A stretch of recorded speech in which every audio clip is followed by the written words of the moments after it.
Way that I know specifically that it is not just satanic panic and they are actually practicing witchcraft is because I myself served in the military as a witch. What if I told you that at some point in your life, you were hoodwinked by your leaders using supernatural power? Not policies, not speeches, not propaganda, supernatural power. Most of you would laugh. You'd say, okay, sure, governments are corrupt, politicians lie, intelligence agencies manipulate information, but witchcraft? That's a bit dramatic. Is it? Because history doesn't laugh, the Bible doesn't laugh, and neither do the archives. There's a clip I'm about to show that we'll get into in just a bit. A woman claiming she was once a government witch. Not a tarot card on TikTok witch. Not aesthetic spirituality. She says she was part of a system, a machine, a structure designed to shape perception. And here's the thing, most believers will instantly dismiss it. Governments are evil, yes, but a cult? That's a stretch. Is it a stretch? Or have we been conditioned to think it is?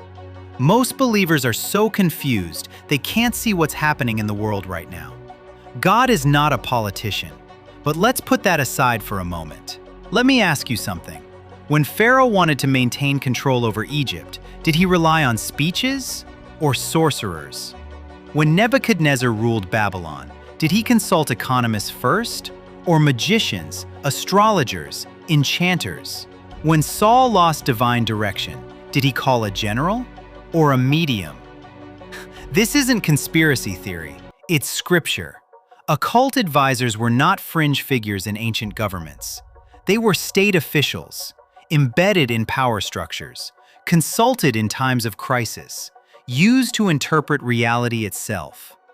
And the Bible says something chilling in Revelation.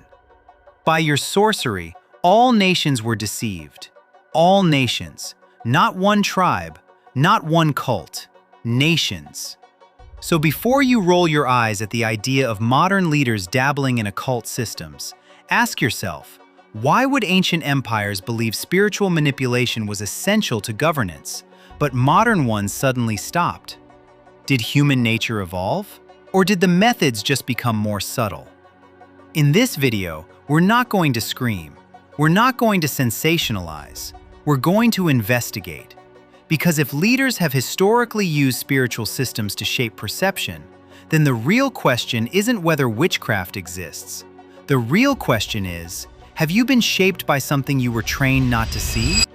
In 33 hours, we have made historic progress. 33 to be precise. For 33 hours, I was dragged by a car 6 months ago, 33 stitches in his legs. Blocking the roadway on Portland Avenue, midway between 33rd Street and 34th Street. A refugee camp killed 33 people. The strike. You think it was fine to delete 33,000 emails? I don't think so.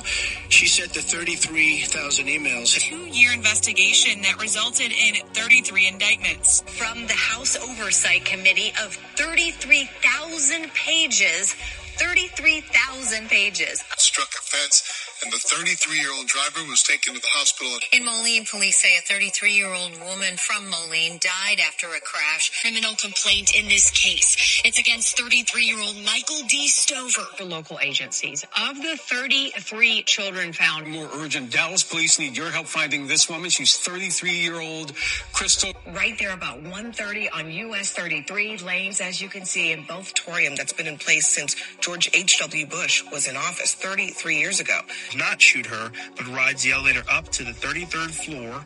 Now, Renee Good in the Minneapolis shooting had 3 kids whose ages add up to 33. Also, Renee's name has a 33 in it. The Twin Towers began vertical construction in 1968. From the time that vertical construction began in 1968 to 2001 when the Twin Towers were hit, 33 years. How much did they claim that 3-Eye Atlas weighed? Over 33 billion tons, or approximately 33 trillion kilograms. December 18th, 33 people were pardoned. 33. 3 faces, 3 more faces. Also pray for me because my name was searched in Israel recently. Way that I know specifically that it is not just satanic panic and they are actually practicing witchcraft is because I myself served in the military as a witch. Some of you guys asked some of the absolute best questions in the comments, but it would take so much time to try to explain every single one of them because there's so many individual pieces to this puzzle. So your question saying that how do we know the allegations aren't just satanic panic and that they're not going to use it to criminalize outside organizations or religions or practices is a difficult one because a lot of the allegations are straight coming from satanic panic. Not everybody who's throwing these things out there does know exactly what they're talking about. Even people that are just saying the government is doing witchcraft, they might have an idea of witchcraft in their head that is just an archetype of witchcraft. They might have an idea of witchcraft in their head that it is evil, and because the government is evil, they must be doing witchcraft.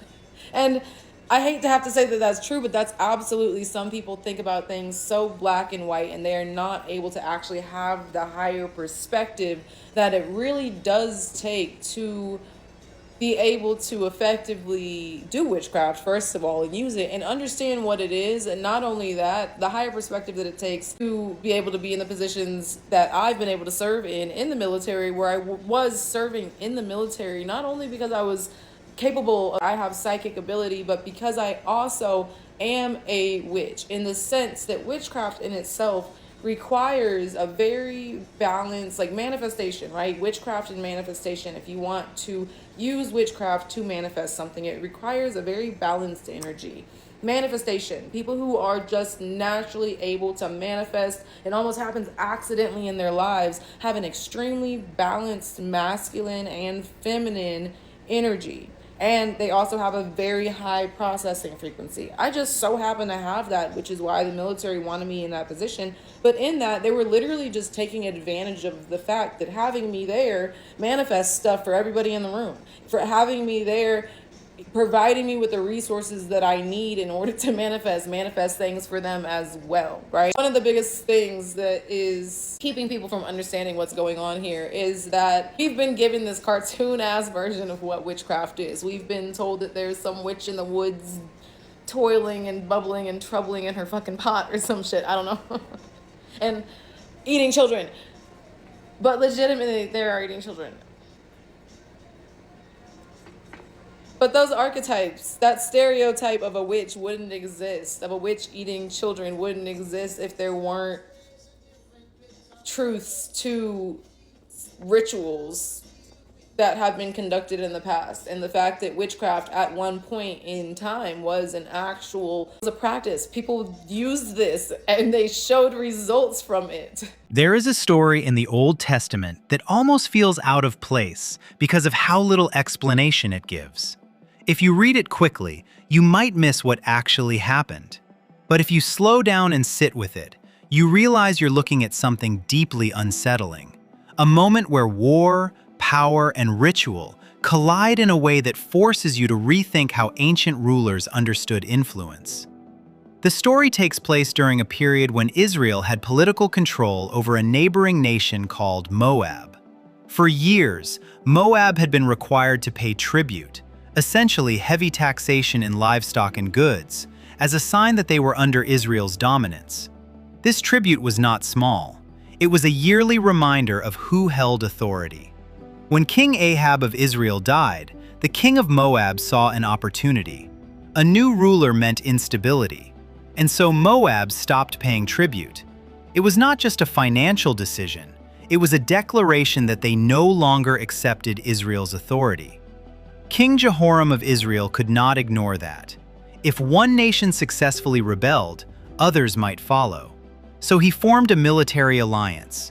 He persuaded Jehoshaphat, the king of Judah, and the king of Edom to join him. 3 kingdoms combined their forces to march against Moab and restore control. They chose to approach through the wilderness, likely as a strategic move to catch Moab off guard. But strategy quickly turned into crisis. After 7 days of marching through dry terrain, the army ran out of water. Not just the soldiers, but the animals carrying supplies as well. In desert conditions, that is not a small inconvenience. It is a death sentence waiting to happen. The kings began to panic. Before they had even reached the battlefield, they were on the verge of losing everything. Jehoshaphat suggested they consult a prophet of the Lord, and they called for Elisha. Elisha told them something strange. They would not see wind, and they would not see rain, yet the valley would be filled with water. It sounded impossible.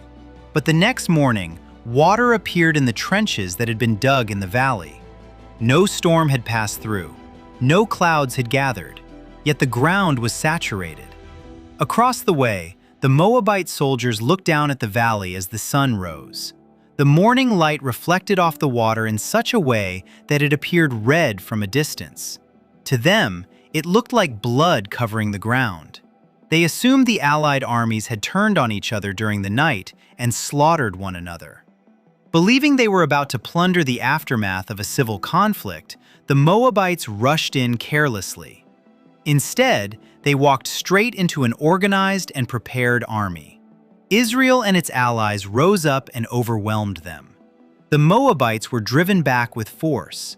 The allied troops moved through the land methodically, destroying cities, stopping up wells so they could not be used again, cutting down fruit trees to cripple long-term survival, and pushing the Moabite forces steadily toward their final fortified city, Kir Hareseth. The king of Moab, whose name was Mesha, watched this unfold as everything collapsed around him. He attempted one last desperate military maneuver. He gathered 700 swordsmen and tried to break through the enemy lines toward the king of Edom, perhaps hoping to destabilize the alliance. But the attempt failed. The city remained surrounded. There was no escape route left. At that point, Mesha did something that reveals how deeply spiritual warfare was embedded in the political thinking of the ancient world. He took his eldest son, the heir to the throne, the one who would have ruled after him, and brought him up onto the city wall. This was not done in secret. It was done publicly, in full view of the invading armies below. And there, on that wall, he offered his son as a burnt sacrifice. The smoke would have been visible to everyone watching. The act itself would have been unmistakable. It was a ritual offering, most likely to Chemosh, the god of Moab. In that moment, Mesha was not relying on swords or numbers. He was appealing to what he believed was a higher power that could intervene in the outcome of the war. And then the biblical text says something remarkably brief and mysterious. There was great wrath against Israel, and they withdrew and returned to their own land. That is all it says. It does not explain the source of the wrath. It does not clarify whether it was divine judgment, psychological shock among the Israelite troops, or a surge of renewed fury from the Moabites who had just witnessed their king sacrifice his own son. It simply records that something shifted dramatically enough that the invading army, which had been winning decisively, suddenly retreated. What makes this story so haunting is not just the sacrifice itself, but the worldview it exposes. A king, losing a conventional war, turned to ritual sacrifice because he believed that spiritual forces could alter political outcomes. And immediately after that act, the tide of battle changed. Whether someone interprets that shift as psychological or supernatural, the text leaves no doubt about one thing. Ancient rulers did not separate governance from the spiritual realm. They believed unseen forces could influence national destiny.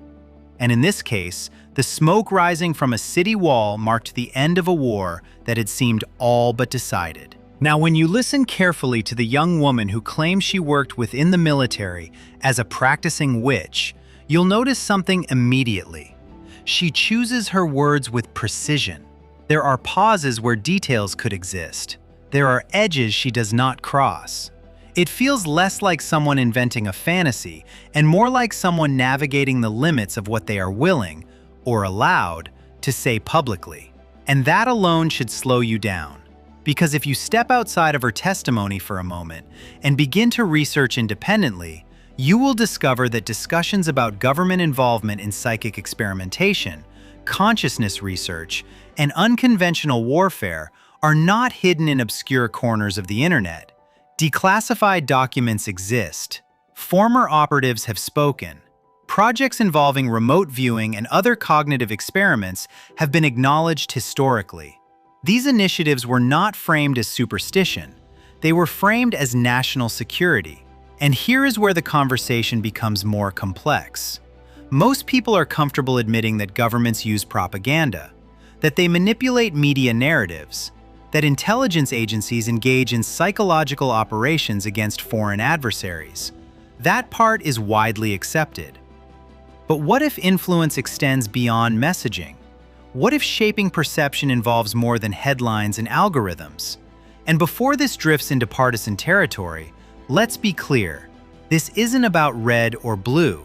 In fact, one of the strangest observations in modern politics is how often the two dominant parties feel less like enemies and more like reflections of one another. Different rhetoric, different branding, yet sometimes moving in parallel when it matters most. It raises a quiet question.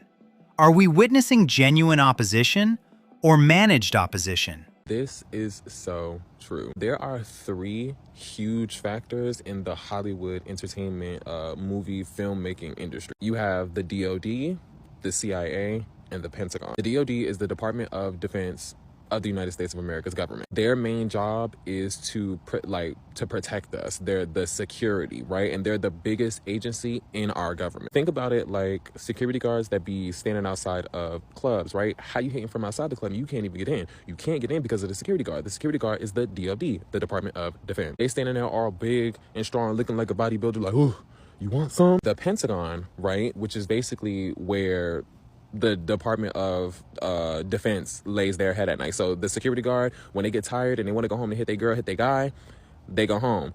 They crib is the Pentagon, which is in Virginia. I didn't know that until just recently, so I just want to throw that out. Then you got the CIA. The CIA is the Center of Intelligence Agency. The job of the CIA is basically to have the scoop on other countries, foreign entities, so that our government can know what the hell's going on with other countries' militaries, other countries' politics, and technology advancements and things of that nature. All three of them, well, all two of them really, have been entangled with Hollywood since as early as 1942 with the OSS movie, okay? One commonly known example of Hollywood being entangled with the CIA and the DoD and the Pentagon is the first Iron Man movie. First Iron Man movie, Tony Stark was supposed to be a bad bitch. They were like, you're too bad. We need to bring that down a couple of notches. So thus, we have the Tony Stark that we know today when he was actually supposed to be depicted differently. I think they recorded a whole movie and then they had to run it through the Pentagon and the CIA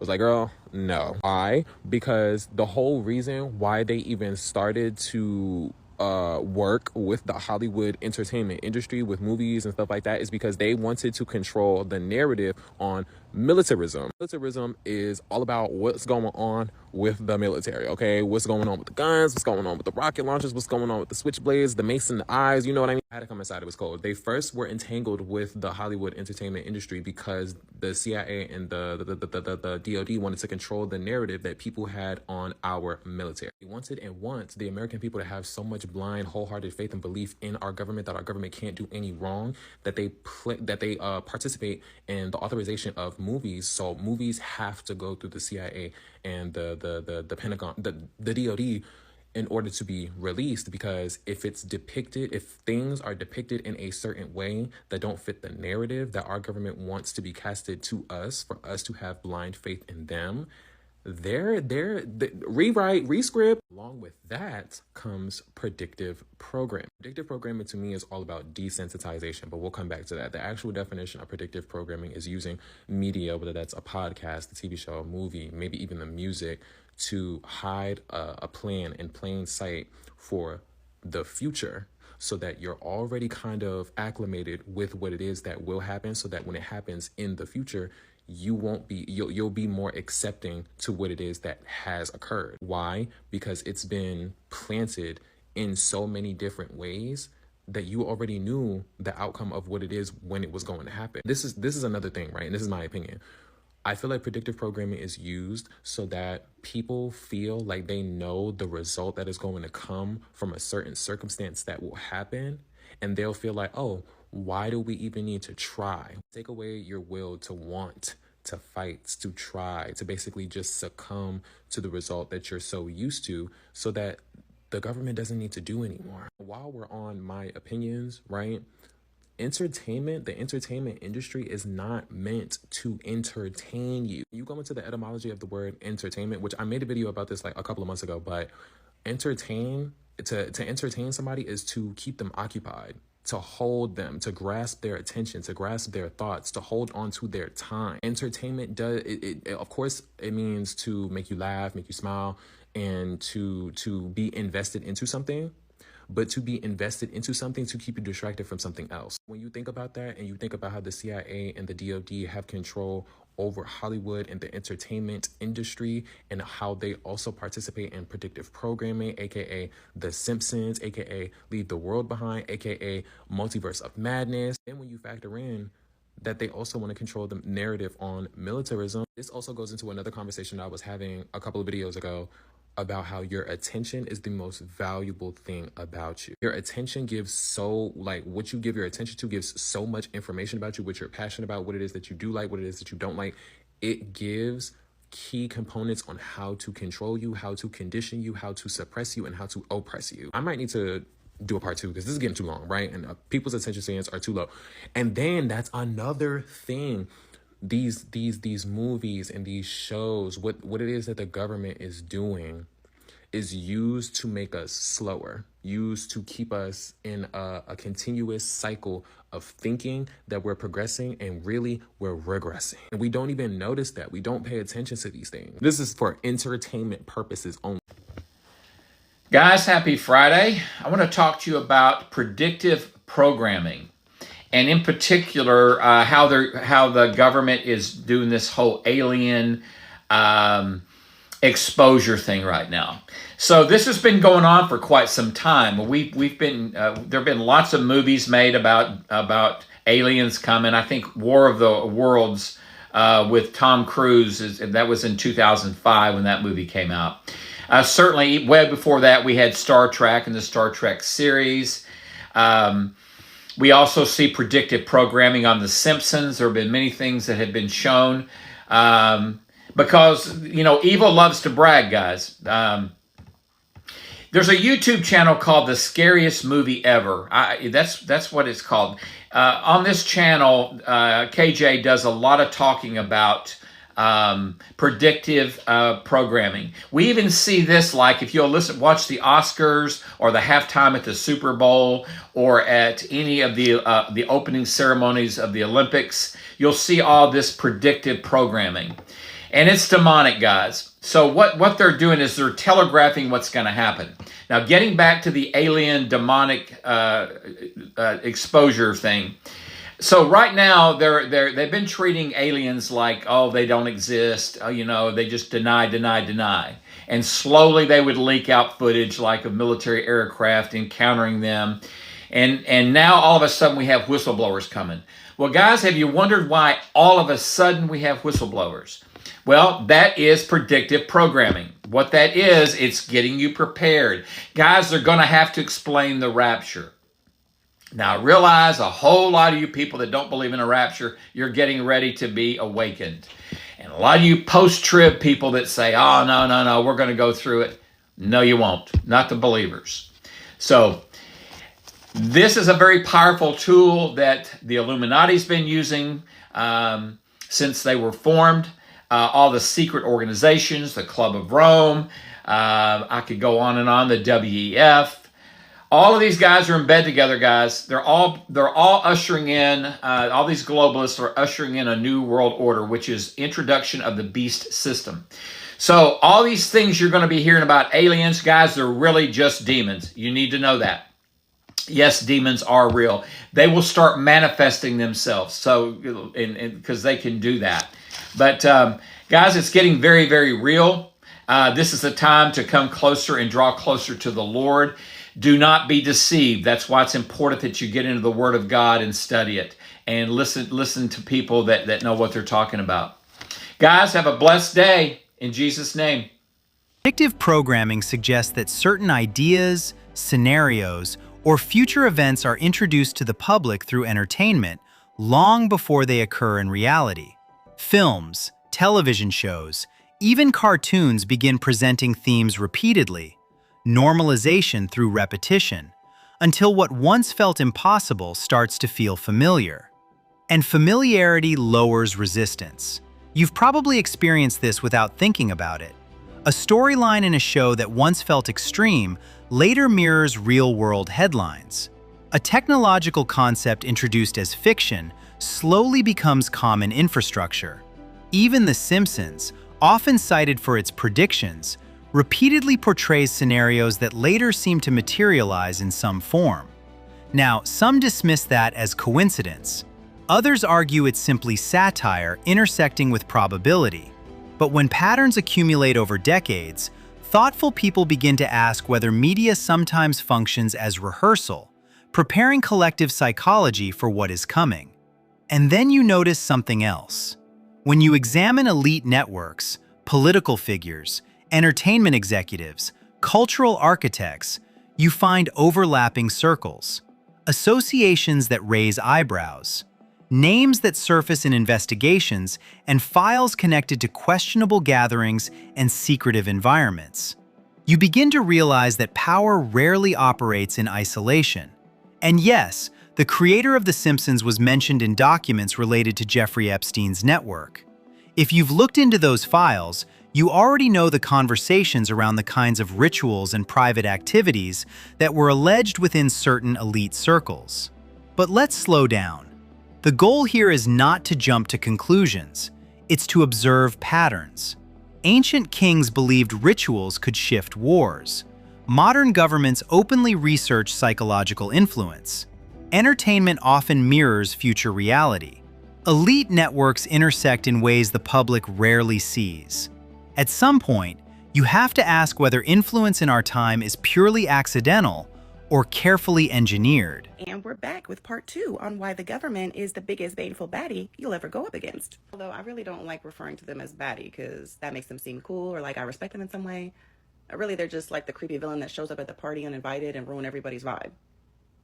Well, this is a friendly warning for those who are uncomfortable with topics on baneful magic. The last one can be a bit heavy for you, so I would recommend you abort the mission after I discuss number 6 if that's you.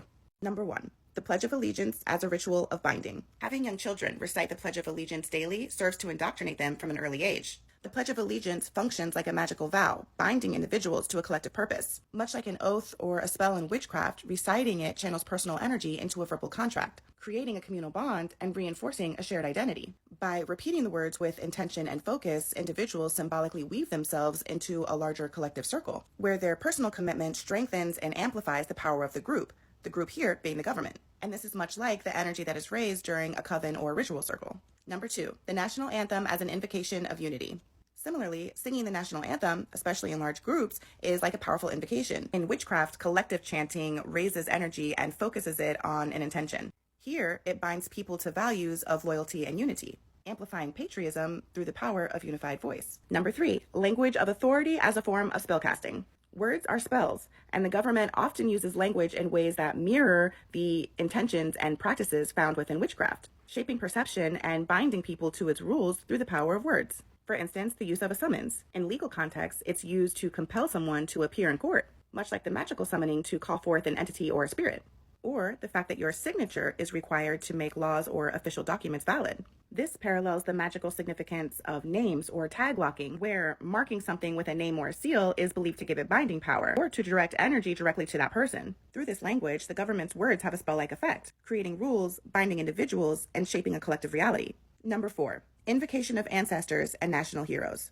Statues, monuments, and even banknotes featured revered figures from history, creating a national pantheon of sorts. Honoring these figures is similar to ancestral worship in witchcraft, invoking their memory and keeping their energy alive as part of the collective spirit. Just as witches and practitioners might call on the wisdom and guidance of ancestors during rituals, symbolically calling on their strength, courage, or vision to inspire or guide the present. By celebrating these figures, society continually renews its connection to their legacy. Number 5, the use of ley lines in government architecture. Many government buildings are strategically placed on ley lines, energy-rich paths that are believed or known to amplify power. In witchcraft and ritual work, ley lines are valued for their capacity to raise and direct energy. And by aligning buildings with these lines, governments tap into natural energy currents to strengthen influence. The Washington Monument and the Capitol building are both said to sit along these ley lines, drawing on the Earth's energy to bolster its role as focal points of governance and national identity. Number 6, astronomical alignments in city planning.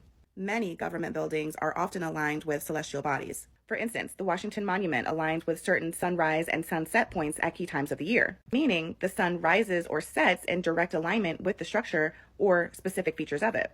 In magic, these alignments are significant because they harness potent energy present during celestial events. By placing the Washington Monument in sync with these solar events, it becomes a conduit for amplifying the government's connection to universal energies, much like spell work that uses the sun or moon to empower intentions. This is your baneful exit reminder. Number 7, in government systems. The concept of in government can be seen in the systemic practices that often mirror baneful rituals and witchcraft. For instance, the ongoing exploitation within underground brings to mind sacrificial practices, where lives are used and manipulated to fuel hidden agendas, much like offerings in baneful magic intended to yield power or wealth. Similarly, the military demands the ultimate sacrifice of lives in the name of national interests, paralleling made to uphold or strengthen certain powers. These practices create a connection between the physical sacrifices demanded by governing systems and the offerings used in baneful workings, where the power is drawn from life force, leaving those who serve or are exploited as sacrifices for larger, often concealed, purposes. Okay, I think we hit most of them. Now, there are several that will fall within the different categories that I've already spoken about, but this gives a broad understanding, hopefully an insight into how they're using occult practices within governmental systems. Keep in mind, the government has unlimited resources and they have unfettered access, making them privy to information that we will likely never even become aware of. Now here's where this conversation becomes uncomfortable. If you're not spiritually awake, you won't even know what questions to ask when certain events happen. You'll react the way you're told to react. You'll feel what you're told to feel. And you'll pick a side before you've even examined the structure behind the moment. Take any major public tragedy involving a political or cultural figure. Within minutes, narratives form. Within hours, blame is assigned. Within days, entire camps are emotionally mobilized. Pastors start prophesying. Commentators start declaring spiritual warfare. Political tribes weaponize grief. And almost nobody stops to ask a simpler question. Who benefits from this reaction? Not who benefits politically, who benefits psychologically? When something explosive happens around a public figure, it is rarely just about that individual. It becomes a catalyst. It polarizes millions. It floods the collective atmosphere with outrage, grief, fear, and anger, all at once. And that emotional surge is not neutral. Now, I'm not here to tell you which party is right or wrong. This isn't about left versus right. In fact, sometimes the most sobering realization is that the two loudest sides often operate within the same larger system. Different language, different aesthetics, but the same machine of reaction. The real question is not which side is telling the truth.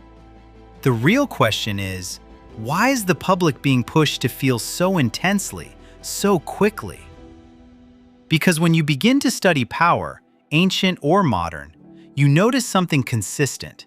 Rulers have always understood the power of mass emotion. Fear unifies. Rage mobilizes. Grief softens resistance. Crisis accelerates policy. And when people are emotionally charged, they rarely think clearly. That's not mystical, that's psychological. But here's where it becomes spiritual. If life is spiritual, and Scripture repeatedly shows us that it is, then you have to consider that emotional atmospheres are not random. They are cultivated. And whether through media saturation, selective framing, or symbolic timing, public reactions can be amplified in ways that feel almost ritualistic. Not because there is a wizard in a back room casting spells, but because collective energy, collective focus, collective agreement is powerful. And if you are not grounded in discernment, you will be swept into whatever wave is currently crashing. That is why you cannot afford to live spiritually passive. You cannot afford to outsource your discernment to politicians, influencers, or even charismatic church leaders. There are people in the occult who understand spiritual principles. There are also people in pulpits who understand crowd psychology. Both can influence atmospheres. Both can shape perception. Your protection is not paranoia. It is alignment. Your relationship with God is not a religious accessory. It is discernment in a world that constantly pulls on your emotions. This topic is massive. We've only scratched the surface tonight. But if nothing else, I want you to leave with this. Don't react faster than you research. Don't absorb narratives without questioning who benefits. And don't assume that because something is loud, it is true.